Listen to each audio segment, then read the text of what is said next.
I don't ever slow up, no I don't take shit. I got no love for the fakeness. If you wanna play tough and wanna hate this, I'll always show up.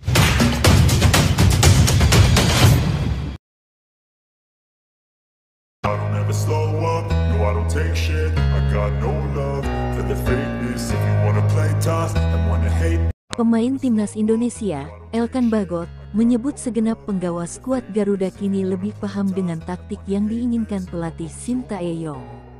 Performa tim yang sudah jauh meningkat menjadi bukti kendala bahasa sudah tidak menjadi halangan. Elkan menjadi salah satu pemain keturunan yang dipanggil ke skuad Merah Putih untuk laga kualifikasi Piala Dunia 2026 menghadapi timnas Brunei Darussalam. Adapun laga itu akan digelar di Stadion Utama Gelora Bung Karno SUGBK Kamis tanggal 12 Oktober tahun 2023. Selain Elkan, terdapat pemain keturunan lain seperti Rafael Struijk, Sandy Walsh, dan Sain Patinama, yang juga tercantum dalam daftar 27 pemain yang dipanggil. Bukan rahasia lagi para pemain keturunan kerap terkendala bahasa dengan tim pelatih. Terlebih, Shin tak bisa berbahasa Inggris. Sementara itu, para pemain keturunan juga belum lancar berbahasa Indonesia sehingga kerap kesulitan memahami apa yang disampaikan penerjemah. Tak ayal, semenjak debut perdana Elkan bersama timnas Indonesia, performa tim Merah Putih sempat naik turun. Terutama saat Piala AFF 2022 di mana tim Merah Putih disingkirkan timnas Vietnam pada babak semifinal. Namun kini, Elkan Bagot menilai permainan timnas Indonesia sudah jauh lebih meningkat. Para pemain semakin paham mengenai apa yang diinginkan sang pelatih. Saya telah melihat dari segi performa telah banyak berubah. Saya pikir sekarang semua orang berada dalam kondisi fisik yang lebih baik, kata Elkan saat berbincang dengan media, termasuk MNC Portal Indonesia (MPI) di Hotel Fairmont, Senayan, Jakarta, Senin tanggal 9 Oktober tahun 2023. Dan kami memiliki pemahaman taktis tentang bagaimana pelatih ingin bermain, imbuh back Ipswich tahun itu. Kendala bahasa nampak sudah tidak lagi menjadi hambatan bagi pemain dalam menyerap masukan dari tim pelatih.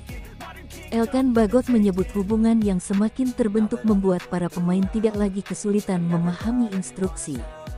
Saya pikir semakin banyak waktu yang kami habiskan bersamanya, Shin Tae-yong, semakin kami memahami dan mencoba menerapkan saran dan taktiknya, tutupnya.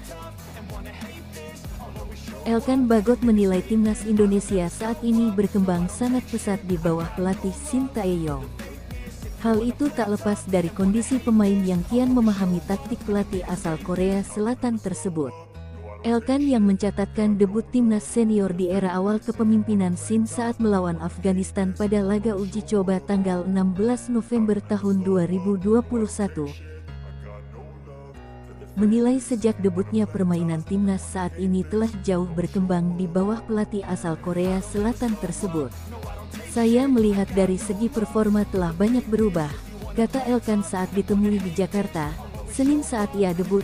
Indonesia ada di peringkat 166 dan kini setelah berjalan hampir 2 tahun, Garuda terbang tinggi ke peringkat 147.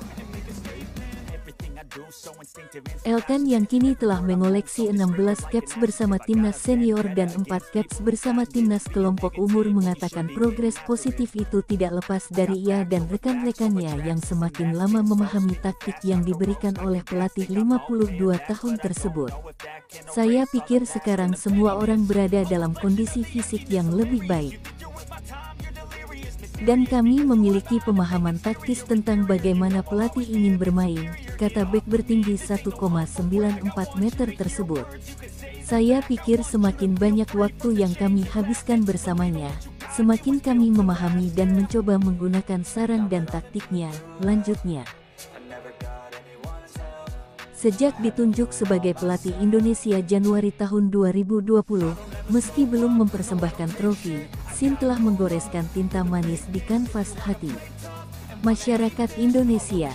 Pasalnya, Ia menjadi satu-satunya pelatih timnas Indonesia yang berhasil membawa 3 level timnas ke tingkat Asia, yaitu timnas U20, timnas U23, dan timnas senior. Kini, Shin sedang fokus membawa Garuda terbang tinggi ke level dunia. Tekad ini diawali dengan melawan Brunei Darussalam 2 kali, yaitu tanggal 12 Oktober dan tanggal 17 Oktober pada kualifikasi Piala Dunia 2026.